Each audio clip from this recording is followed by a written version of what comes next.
They had just lifted off from Hollywood Burbank Airport on a routine flight to Las Vegas when everything inside Southwest Flight 1496 suddenly shifted, startling every passenger aboard. What was supposed to be a calm ascent quickly turned terrifying as the aircraft abruptly dropped by nearly 500 feet in a matter of seconds, sending drinks flying and people gripping their seats in panic, all due to a potential mid-air collision that nearly became a devastating disaster.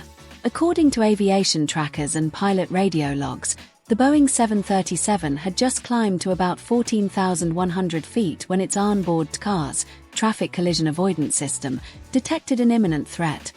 A Hawker Hunter fighter jet operating above at 14,650 feet, a dangerously close distance given their speed and trajectory, prompting automatic cockpit warnings that forced the Southwest crew into an emergency descent maneuver.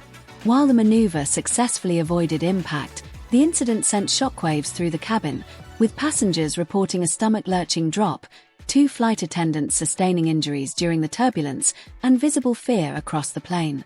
Upon safe landing in Las Vegas, emergency medical teams treated the crew members, and the Federal Aviation Administration immediately launched a formal investigation to understand how the encounter occurred. Details that have emerged since raise serious safety concerns. Namely, how did a military-grade aircraft with restricted flight patterns come so close to a commercial jetliner in civilian airspace without proper coordination from air traffic controllers? Experts suggest that the airspace above Southern California, especially near busy commercial routes like Burbank to Las Vegas, has become increasingly complex with overlapping civilian and non-civilian use. The Hawker Hunter jet involved in the incident is often used for training or private defense contracting, and may have been operating under different protocols, but regardless, the FAA's investigation now aims to determine if there was a miscommunication between the Los Angeles Air Route Traffic Control Center and the pilot, or if clearance procedures failed altogether. This isn't just about one isolated incident. It reflects a growing concern in the U.S. aviation community where close calls are reportedly increasing, from near-runway collisions to in-air traffic alerts that never make the headlines. Aviation insiders are calling this Burbank near-miss a wake-up call, with some demanding better communication between military and commercial traffic oversight systems, while others believed TCAS technology needs a serious update to better detect and coordinate such evasive actions. For passengers, though, this incident has raised real fears. When flights feel unsafe even before reaching cruising altitude, confidence in air travel begins to erode.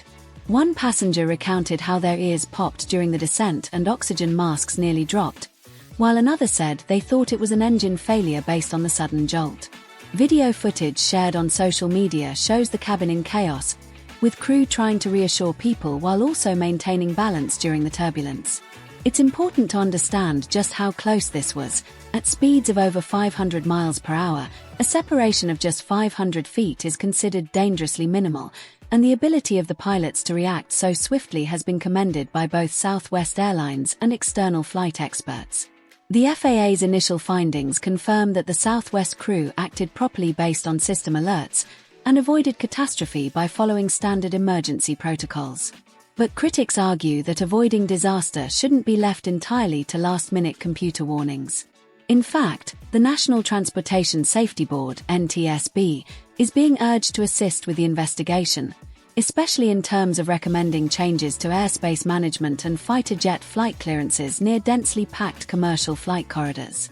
Adding complexity to the situation is the ongoing congestion at airports like Burbank, where traffic volume has surged post-pandemic and gate, runway, and airspace capacity often fall behind demand. A look at FAA records over the last year shows multiple close-call incidents near Los Angeles area airports, and while none resulted in injury or fatalities, the pattern suggests systemic strain. Flight Radar 24's data on Flight 1496 has since gone viral, with graphs showing a sharp altitude dip at the exact moment of TCAS alert, reinforcing just how serious this moment was. For the general public, these incidents tend to fade from memory.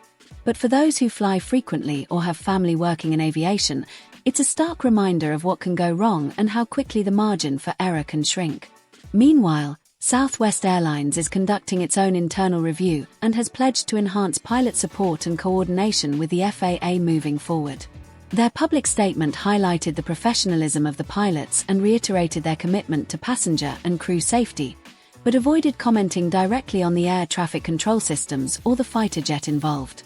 Many in the aviation world believe it's time for greater transparency in how these events are logged and responded to. For example, why aren't more near misses made public automatically?